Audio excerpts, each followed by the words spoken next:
अस्सलाम वालेकुम, कैसे हैं जी। मेरा नाम इमरान निसार है और आपसे मुलाकात हो रही है मेरे इस यूट्यूब चैनल पर। मैं आपसे जो पिछली दो तीन वीडियोस आप देखे हैं, मुसलसल मैं इस गाड़ी में बैठकर वीडियो बना रहा होता हूँ। और उसकी वजह ये है कि मैंने सोचा, क्योंकि आपसे मुलाकात करने का बहुत दिल कर रहा होता है और कोशिश करता हूँ। दोस्त फीडबैक भी देते हैं और कहते हैं कि कोई रेगुलर वीडियोस अपलोड किया करें, तो काम की मसरूफियत की वजह से नहीं हो पाता। तो फिर मैंने फैसला किया कि चलें, इस काम के दौरान ही जहाँ जहाँ टाइम मिलेगा इंशाल्लाह आपसे बात करूँगा। और इस गाड़ी में बैठकर ज़रा वीडियो ऑडियो रिकॉर्डिंग भी अच्छी हो जाती है। तो मकसद ये है पीछे गाड़ी में बैठकर वीडियो बनाने का। अच्छा जी, मैं इस टाइम हूँ फैसलाबाद राइट नाउ। कल मैं सरगोदा था और सरगोदा से वापस मैं रात को लेट पहुंचा। पहले बड़ा दिल था कि आपसे बात की जाए सरगोदा में ही। फिर मैंने मोटरवे पे भी कोशिश की। रात को जब मैं वापस आ रहा था तो बड़ा तूफान था, बड़े ज़बरदस्त किस्म की आंधी थी, बारिश हल्की हल्की हो रही थी, तो कुछ बना नहीं सका। फिर उसके बाद जब हम फैसलाबाद पहुंचे तो बड़ा ही बुरा हाल था। सड़कों पे दरख्त टूटे हुए थे और काफ़ी ज़्यादा यहाँ यूँ समझे कि तबाही मची हुई थी। तो अंदाज़ा हुआ कि फैसलाबाद में ज़्यादा सवेर आंधी आई है। बहरहाल अभी सुबह तो खैर मौसम बिल्कुल साफ़ है, हवा ठंडी है, इसमें कोई शक नहीं है। लेकिन जैसे जैसे सूरज ऊपर जा रहा है तो मौसम तब्दील हो रहा है। अच्छा जी, कल आपसे जो बात करने का पॉइंट, जो मौक़िफ़, जो मैं मौजू सोच रहा था, किस बात पे, किस टॉपिक पे बात की जाए। मैं कल ट्रैवलिंग के दौरान ही सोच रहा था कि हम जिंदगी को एज ए पैकेज नहीं लेते। हम मीठा मीठा हप हप और कड़वा कड़वा थू थू करते हैं और अपनी अक्सर शिकायतें करते रहते हैं अपनी किस्मत के हवाले से कि यार हमारे साथ ये हो गया, ये हो गया, ये हो गया। देखें, बात यह है कि मैं आपको एक वाक़या सुनाता हूँ। बहुत ही मशहूर बादशाह और उसका मुलाजिम महमूद और अयाज का ये वाक़या है। एक दफ़ा बादशाह महमूद अपने बाग में बैठा हुआ था, बागीचे में। उसके साथ उसका वज़ीर भी बैठा हुआ था और वो मुलाजिम अयाज भी बैठा हुआ था। तो बादशाह ने अपने फल की टोकरी में से दो फल उठाकर एक जैसे अपने वज़ीर को भी दिए और अयाज को भी दिए। वज़ीर ने दो बाइट लेके रख दिया, जबकि अयाज वो फल खा रहा था। तो बादशाह ने उससे पूछा वज़ीर से कि भाई ये क्यों फल रख दिया तुमने? तो उसने कहा जी ये कड़वा है, तो बेजायका था, फल है तो मुझे पसंद नहीं आया। तो बादशाह ने अयाज की तरफ देखा, उसने कहा यार ये तो खाए जा रहा है। तो उसने कहा यार तुम्हें ये फल कड़वा नहीं लगा, बेजायका नहीं लगा?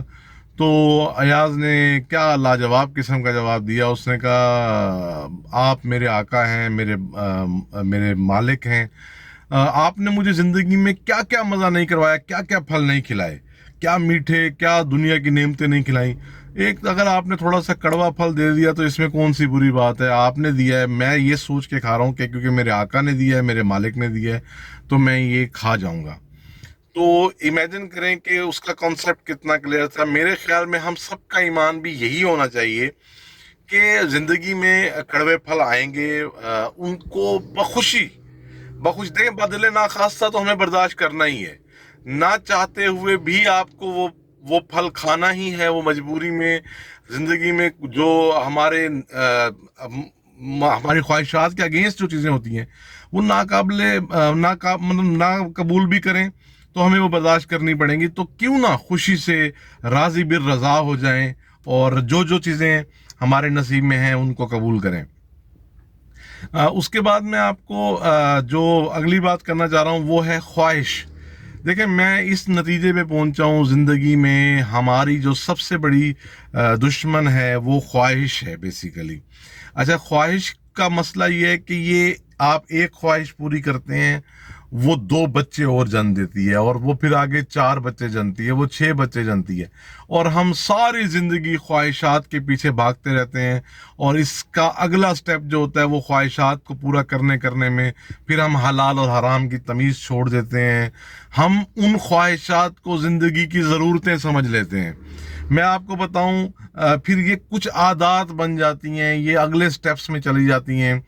देखें, मिसाल के तौर पर जो स्मोकर लोग हैं, कभी आप उनसे बात करें तो वो कहते हैं कि जी रोटी खा के सिगरेट ना पिए तो सुकून नहीं मिलता। नींद से उठते हैं सुबह सुबह तो सिगरेट पीते हैं, वॉशरूम जाने से पहले सिगरेट पीते हैं, خوشی غمی ہر چیز کو انہوں نے سگریٹ سے اٹیک کیا ہوا ہے. دیکھیں میں نے اپنی ایک ویڈیو میں آپ سے پہلے ڈسکس کر چکا ہوں کہ اللہ تعالیٰ نے انسان کو بڑا ہی ڈگنیفائڈ قسم کی ایک تخلیق ہے اللہ تعالیٰ کی ہم لوگ, اور ہمیں اشرف المخلوقات بنایا. ہمیں اپنے انسان کو اللہ تعالیٰ نے بنایا ہے اس دنیا پہ رول کرنے کے لیے, جبکہ ہم ایک سگریٹ کے محکوم ہو کے رہ گئے ہیں. ہم نے اپنے آپ کو ٹیگ کر لیا ہے کہ ہم ایک سگریٹ کے بغیر زندگی نہیں گزار سکتے. تو اس پوائنٹ پہ ضرور سوچیے گا. اسی طرح سے کئی لوگ, یہ تو سموکرز کی بات ہو گئی نا, کئی لوگوں نے اپنے آپ کو اور چیزوں کے ساتھ ٹیگ کیا ہوتا ہے. جیسے آج کل موبائل کی ایک بڑی بیماری ہے کہ یہ موبائل کے بغیر سوتے ہوئے جاگتے اٹھتے بیٹھتے موبائل کا استعمال ہو رہا ہے. تو بھائی اللہ تعالیٰ نے آپ کو اس کے اوپر بنایا ہے, اللہ تعالیٰ نے ان چیزوں کے اوپر آپ کو رول کرنے کے لیے بنایا ہے. اچھا جی, بات ہو رہی تھی کہ ہم لوگ خواہشات کے غلام ہوئے ہیں, خواہشات کے پیچھے بھاگ رہے ہیں. دیکھیں اب پھر اس طرف جائیں گے جو میں اپنے دوستوں سے اکثر بحث کرتا ہوں کہ اگلی چیز ہے وہی نفس کی غلامی والی بات. کیونکہ ہم اپنے نفس کے غلام ہو گئے ہیں, ہم جو ہمارا نفس کہتا ہے ہم اس کے پیچھے بھاگتے رہتے ہیں, اور اس کی حصول کے لیے پھر ہم اچھے برے حلال حرام کی تمیز چھوڑ دیتے ہیں, اور پھر ہم بھاگتے رہتے ہیں کہ جی یہ بھی حاصل کر لیں, بچوں کی خواہشات پوری کرتے رہتے ہیں, فیملی کے نام پر ہم ان کی خواہشات پورے کرتے رہتے ہیں. یہ نہیں دیکھتے کہ یہ جائز خواہش ہے یا ناجائز خواہش ہے. اب جتنے اولیاء اللہ کی, جتنے صحابہ کی زندگی کو ریڈ کریں, نبی کریم صلی اللہ علیہ وسلم کی زندگی تو ہمارے سامنے ہے ہی, جس میں کہ انہوں نے اپنے آپ کو مختصر رکھا اور کوشش کی کہ اتنا ایک ہی وہ استعمال کریں, اتنا ایک ہی کمائیں کہ وہ کل کلا کو جواب دیں. دیکھیں اللہ تعالیٰ کی آپ کے اوپر رحمت ہے, اللہ تعالیٰ کا آپ کے اوپر فضل ہے. تو اس کا مطلب یہ نہیں ہے کہ آپ ناجائز خواہشات کے پیچھے مزید بھاگنا شروع کر دیں اور اس کے پیچھے پاگل ہو کر اور اپنے آپ کو خراب کریں, اپنی سوچ کو خراب کریں. جتنا اللہ تعالیٰ کا آپ کے اوپر فضل ہے اتنا شکر ادا کریں. اور ایک چیز آخر میں کہوں گا کہ بے حساب رہیں, بے حساب ملے گا.